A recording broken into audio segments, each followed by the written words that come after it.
Hi, we're going to use Datastream to retrieve a continuous series futures contract. That's what most of the time, that's the form that researchers can use. The other one is for retrieving individual contracts, and there's another web demo for that. To get a continuous series future contract, you need to enter a particular search command, and we'll do that in a minute. Let's just look at the command. So you need to enter first you need to enter the commodity or the future mnemonic, the ticker. In the example, it's NCL. That's the mnemonic for light crude oil, and we'll look in a minute on how to find that mnemonic in Datastream. Then you enter CS to tell it that you want continuous series pricing. And then the most popular form of rolling over the contracts is 00, so that's going to keep track of the current front contract and then automatically roll over once there's an expired contract to the new front contract. So in order to do the retrieval, you use Datastream. Datastream is available in Firestone library on the computer terminals that are to the left of the Bloomberg on A floor in Firestone library. It's also on the terminals in Stokes library, which is in the basement of Wallace Hall. So once you're on one of those terminals, you want to open up Excel. That's the easiest way to do the retrieval.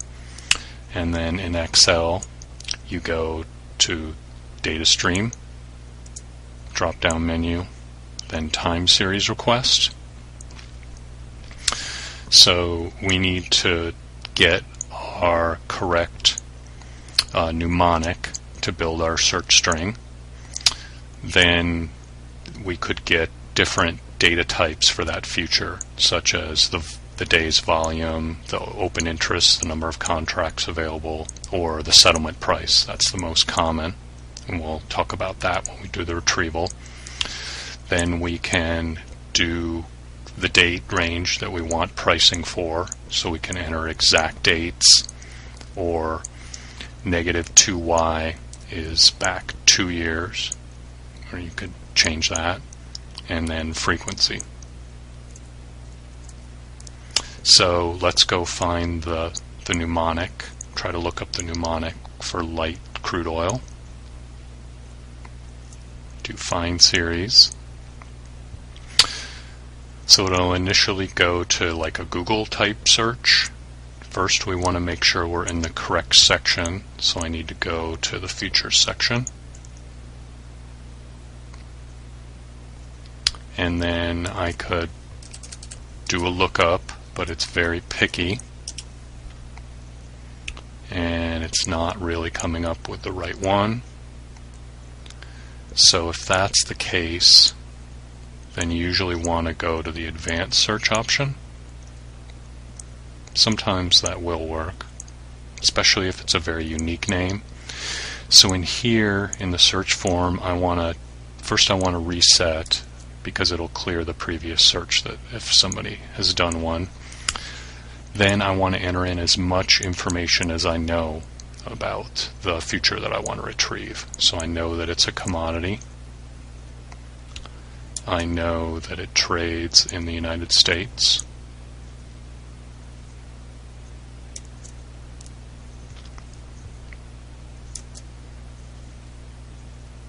I know that the crude oil future trades on the New York Merc, so I could limit it just to futures on the Merc. So NYMEX. And then I want to enter as many terms as I know of the name of the contract, but this is very picky, so you may have to try multiple searches.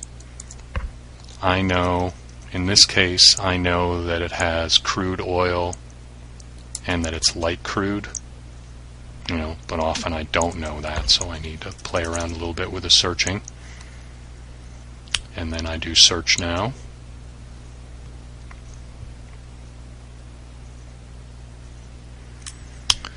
So there they are for light crude oil.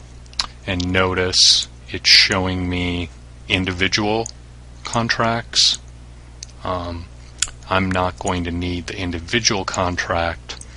I'm going to need the first part of it, the NCL, which tells it that it's light crude oil.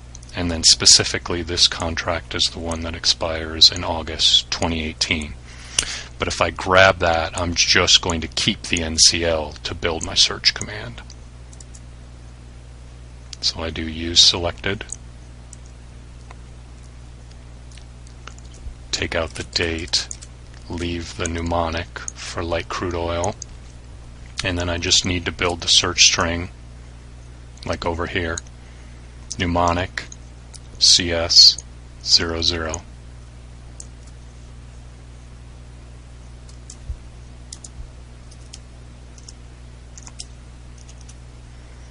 Now for data types, the guide has the available data types, and I could ask for multiple data types. So say I want the settlement price and the open interest,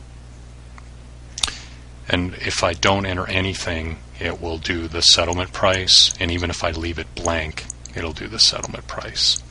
But for this I want multiple. I want settlement price and open interest, so I just need to separate them by a comma with the correct abbreviation. So PS OI. For date range, I could enter exact dates. Let's just say I want back 3 years, so it'll be minus 3Y.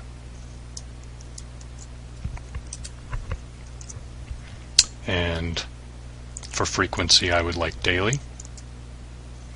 And I submit, and it will pull it right into Excel for me.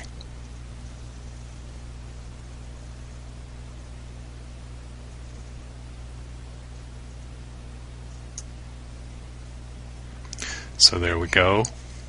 Here's the daily price back 3 years. And what's great about the continuous series, when the front contract, which is what I'm looking at, expires, it'll automatically roll over to the new front contract and keep a continuous price for that. And then the open interest, how many contracts for the front contract are open at any one time.